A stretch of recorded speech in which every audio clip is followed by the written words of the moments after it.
Welcome back, Nick Lenz's Comic Corner. Classic/non-classic. This is episode number 302. Excuse me. And Doubleshot number 233. Okay? First up, X-Men Inferno Volume 2, which has many books. You have issues of Kenny X-Men, 241, 243, Excalibur 6-7, XFactor 37 to 40, and of course, the start from there, the 4th annual. New Mutant 73, Cloak and Dagger number 4, Power Pack number 44. Now, there's many different writers in here. You have Chris Claremont, who writes the issues of McKinney X-Men Excalibur. Louise Simonson writes the X-Factor issues and the New Mutants issue. Terry Austin writes the Cloak and Dagger issue. The Power Pack issue in here is written by Terry Austin, but Louise Simonson created the series. And there is one other writer, Mark Greenwald. He was noteworthy for writing series like Captain America, Quasar, and of course Squadron Supreme, and a few other books. The guy passed away a little over 20 years ago, and he writes the X-Factor annual, which I'll get to. This book is amazing. I mean, the one thing about Inferno that people tend to forget about Inferno is that it's an X-Men crossover, despite having other books of the Marvel Universe tied into this, because the main story is told in the pages of McKinney X-Men and X-Factor, with other books just tying into it. I mean, the Power Pack and Cloak and Dagger issues are just the aftermath. Oh, in case you're wondering who is this lovely woman on the cover, that's Madeline Pryor, Jean Grey's clone, Scott Summers' first wife and first ex-wife, and this little boy here, that is Nathan Christopher Charles Summers, aka Cable. Yep, this is Cable as a baby. Now, the adult Cable, that was a creation of Fabian DeSeason and Rob Liefeld, show up in New Mutants number 86, which came out a little over a year after this crossover concluded. Now, pretty much, yeah, the crossover itself does pretty much take place throughout the main story, because the last book was like a lot of like build up to it. This one is the actual main story and conclusion aftermath, and it's really well told. The thing about Excalibur is that it was a spin-off book. It was the second spin-off ongoing. It was the third spin-off ongoing series of the X-Men during the era of Chris Claremont. First it was X-Factor, then it was New Mutants. Actually, I think first was New Mutants, then X-Factor, then Excalibur, and then later on came Wolverine. And of course, later on, much later, became Deadpool and X-Force. But this is years before Cable, Deadpool, and X-Force came out. This is really good. One thing I should mention, though, about the story from the annual from X-Factor. Now, Rob Liefeld does the artwork for some of the X-Factor issues. Yeah, he's one of the many artists on here. The other artists are Mark Silvestri, who, like Rob Liefeld, was the founder of Image Comics. Alan Davis, good artist, okay writer. The awesome Walt Simonson, who is the husband of Louise Simonson. Brett Bivens, Mike Valsberg, June Brigman, and Jim Fern. Now, like most of the aftermath stuff deals with like the funeral of Madeline Pryor and all the other stuff. It's really great. But I really want to talk about this really hilarious story with two people who look vaguely familiar. Let's see if I can find them on here. Let's see.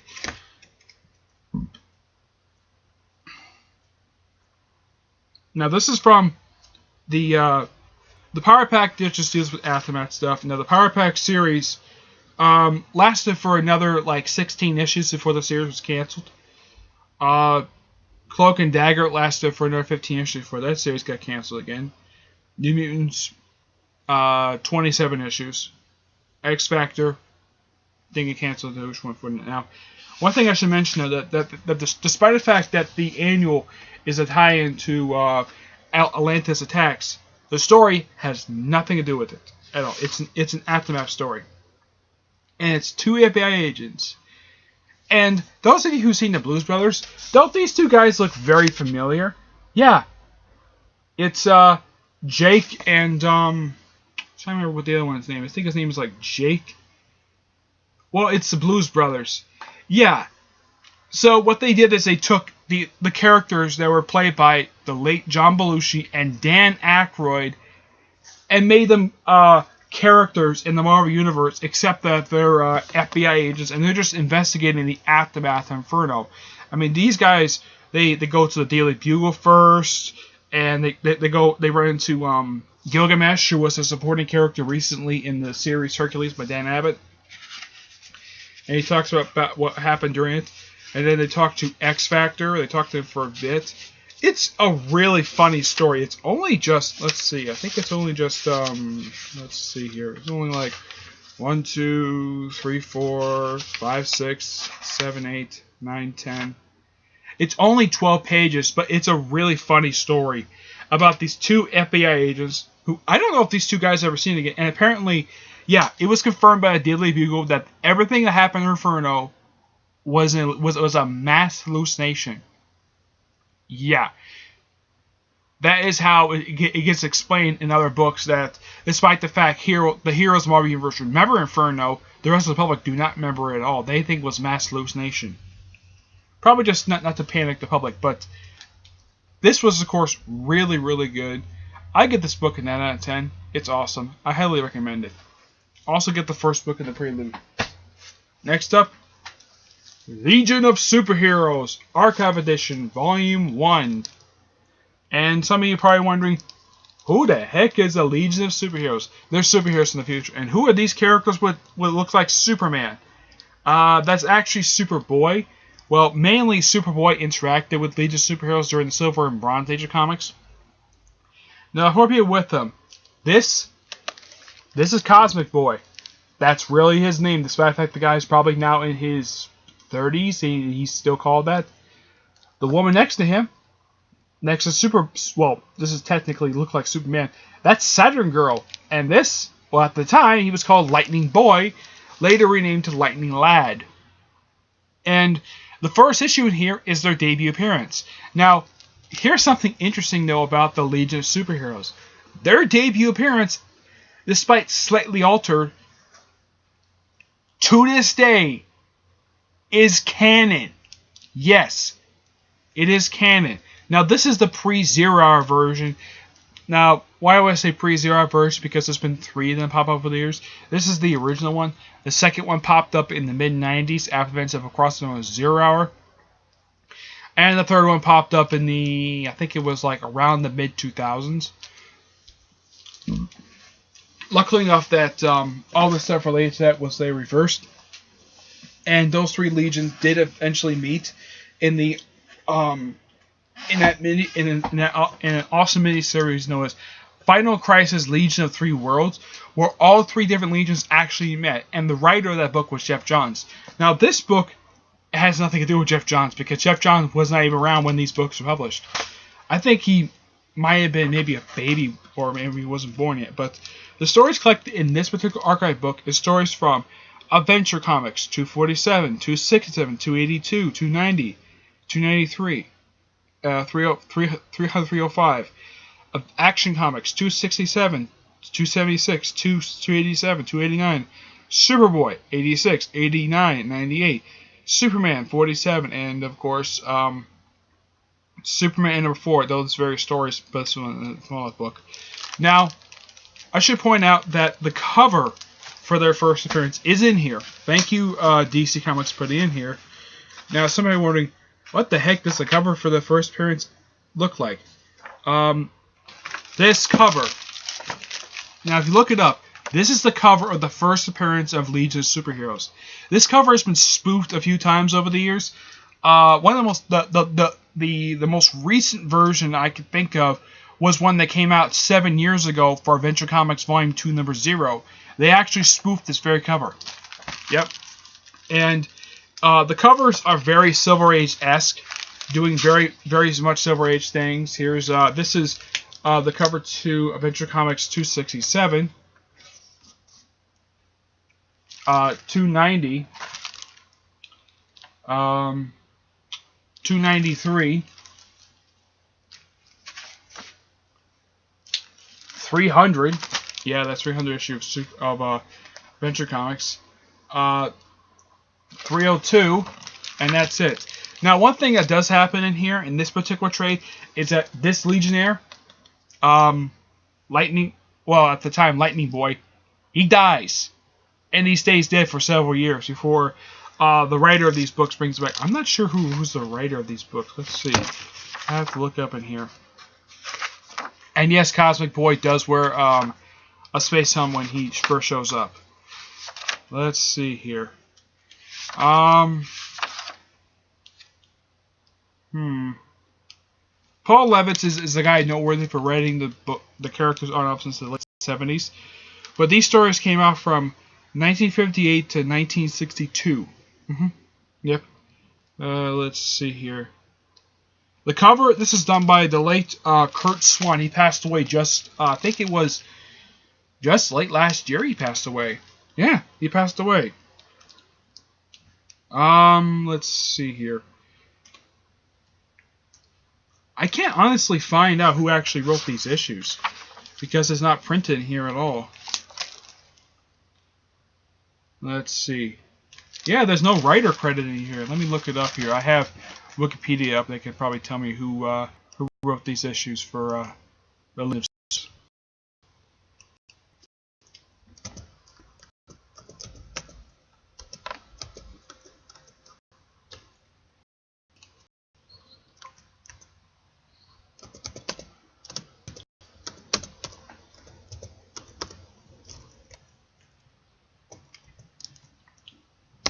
Now, a lot of these source creators, let's see, are Odo Bender and Al Pacino. I have no idea who these guys are. I'm sure they're both dead. Bring it up here. Let's see. Odo Bender passed away in 1974. At the age of 63, which was about, trying to think, must have been about 16 years after the debut of Legion of Superheroes. Yep, only 16 years after the debut of Legion of Superheroes. As for the artist, the original artist who did this, who did these stories. Now, he probably wrote every single story in here because it's a possibility. I don't know. Let's see here.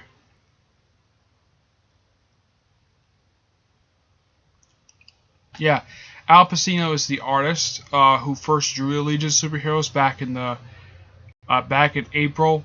The first issue in here came out in April of 1958. It did.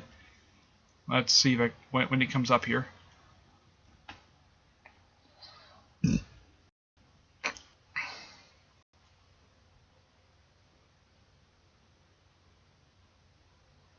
Okay. Al Pacino. Wow, he only passed away just a few years ago at the age of 91. Yeah, 91. And this is the guy who helped co-created Supergirl, the Earth 1 Supergirl, and of course Brainiac. So, yeah, and all the covers in here are definitely done by Curtis Swan. That's definite. If you're interested, if you've heard of Legion of Superheroes mainly due to their parent to stuff like Justice League, the Superman animated series, or their short-lived TV show that got canned after only 2 seasons, Superboy and the Legion of Superheroes. If you're curious about where they came from, I highly recommend try and track down these archive trades. I don't know if they released any new versions of these stories, new trades, but for this archive edition, this is the first of 12. Yes, there are 12 to 14 books. There was a lot of these because it wasn't until I think it was the late 70s they finally got the first ongoing series. But the stories in here are just very, even though they're very kind of goofy, a little bit serious, but very, very well told. Some of them are multi-part stories in the same issue, some of these stories.